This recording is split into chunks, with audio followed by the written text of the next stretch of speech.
Hello guys, just now I finished watching WWDC, which is the Apple event that happens every year where they give a lot of updates on the software and OS and multiple things.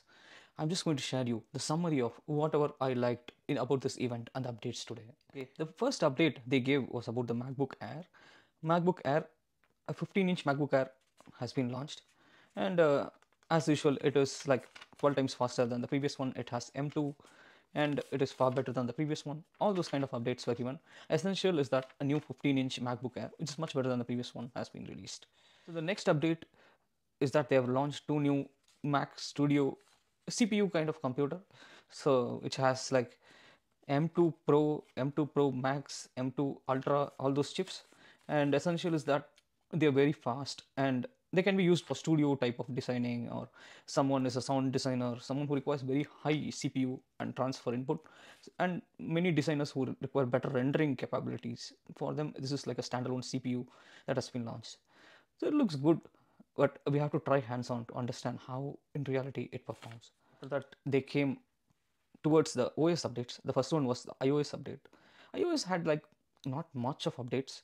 They were like very simple updates.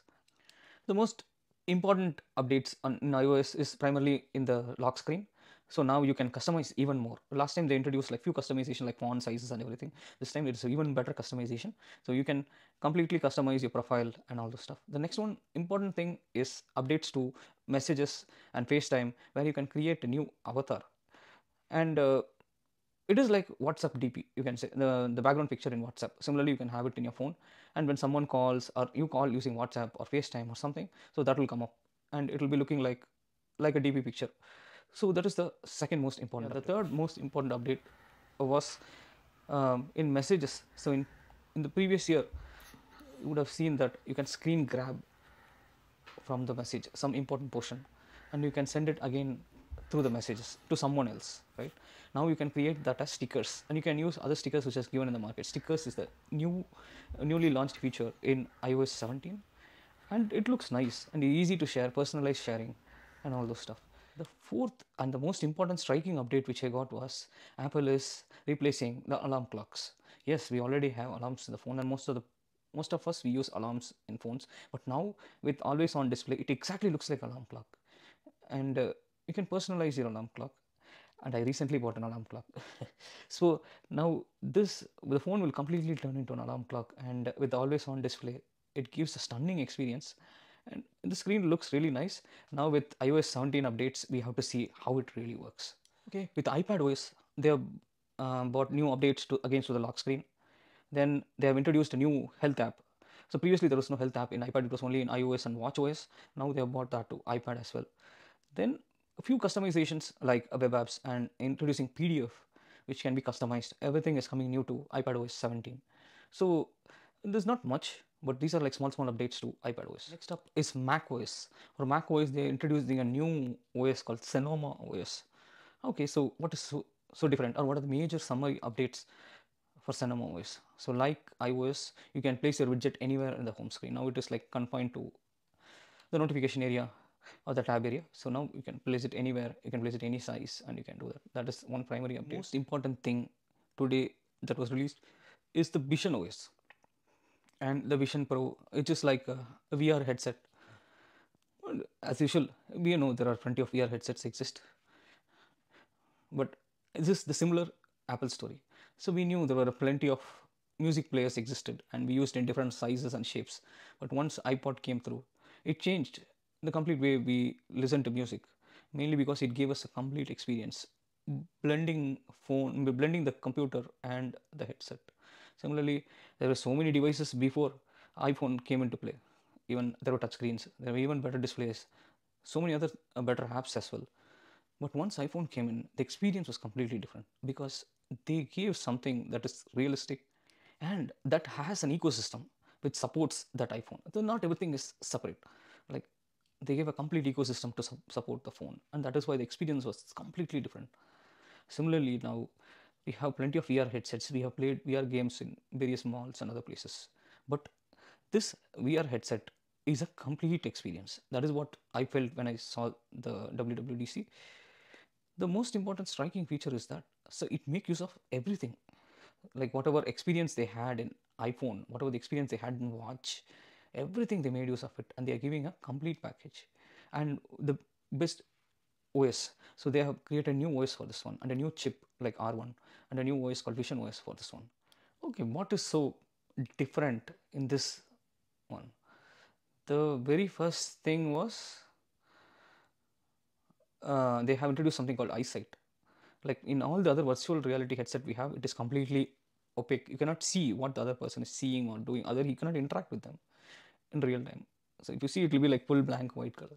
But here they have introduced something called EyeSight, so which, like Face ID or face recognition, it is like it recognizes your entire face and it projects an image in front. So that is the technology they call it EyeSight. That was really different. Oh my god! So I thought it is going to change the way we interact with people. We can watch something at the same time we can interact with them as well. But there are some disadvantages to virtual reality headset. So it is not like as immersive as they tell us, but the same thing happened in iPhone. Nobody believed that a touch screen will change the world, but they did it. Similarly, I feel definitely virtual reality, who cares? We already have so many monitors. Are they going to replace a monitor with one big projector screen which has 3-4 panels? It never works. That's what we feel until we really see it. So once we see it, yes, we might switch to virtual reality headset in the future. So is this the future? Maybe. The way they explained was as if it is completely new. Right? When you see and you move your eyes, the icons come to life. It's already there. In Samsung virtual reality headset also you'd see that. You move and if you blink and it opens the app. It's nothing new. But I think bringing everything together, like gaming, work, cinema, and every experience together, might convince us to take the step to buying the reality headset. So it is very costly. It is mentioned that 3,499 US dollars. I think with taxes it will come to around 3,800 US dollars or like 4,500 Canadian dollars, which is huge amount we have to spend. But have you ever imagined you will spend $1,500 for a phone? Not in 2007 or 2008 for sure.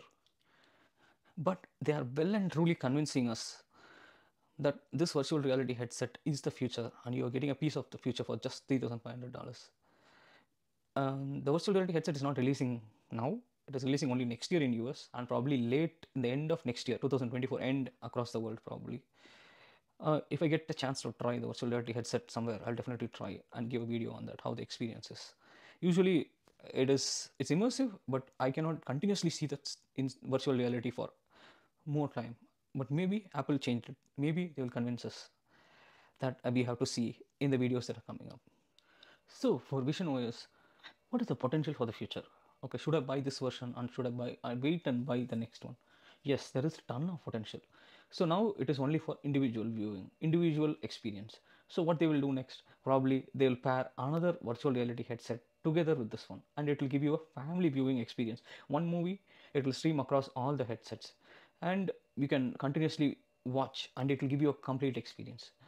And you can play games with your family using this virtual headset.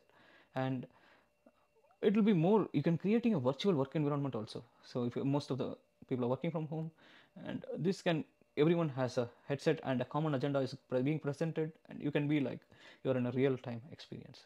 So many potential is there, but everything we have to wait and watch. Okay, so overall today's summary is that iOS 17 has transformed the iPhone into an alarm clock through an always on display. And it sounds the death knell for alarm clocks. No more alarm clocks, no more designer alarm clocks, everything is there in iPhone. The next one is, they mentioned that they have a big screen Mac, they have a big HomePod, AirBud, everything. Everything is going to be replaced by the Vision OS. So for spending each and everything, so you can buy one Vision OS and you'll get everything in one shot. If you got a new TV, a big one, 75 inches, 80 inches, good luck to you. So this might be the end of the TV as well. So we might not have no more TVs, no more projectors. The Vision Pro might replace it all and Apple might convince us to replace everything. We have to wait and watch how the Vision Pro is. If I get a hands-on experience, definitely I'll let you know in the next video or in the videos coming soon. Thank you for watching Canadian Fables. Keep watching and have a great day.